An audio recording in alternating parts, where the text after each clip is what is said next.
Hello friends, welcome back once again to Penny 2 Pounds. Today we are going to discuss the Martingale strategy. So what is Martingale strategy?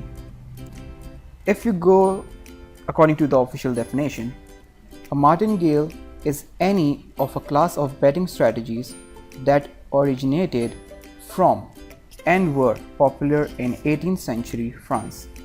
The simplest form of these strategies was designed for a game in which the gambler wins his stake if a coin comes up heads and loses it if the coins come up tails. Confused? Well, in simple words, Martingale strategy is whenever you lose a bid, just increase the amount of next bid to cover your loss.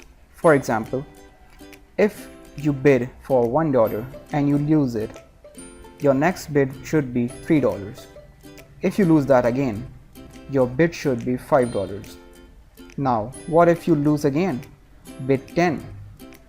This way you will recover all your previous losses. But what after that? Well, this goes on. If you lose the $10 bid, go for 15.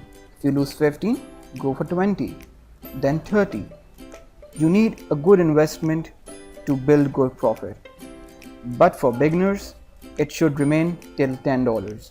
That means after that, if you lose the $10 bid, you should bid again for $10 until you recover the amount. Don't go after $10.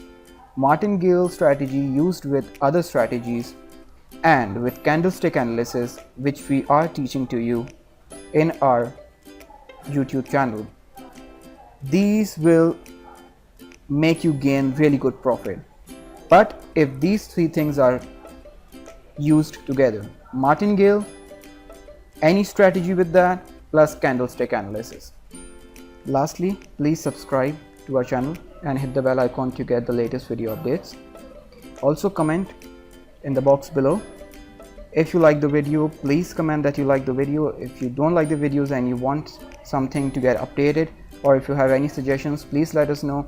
Your feedback is highly valuable and we will need it to improve our videos. Thank you very much.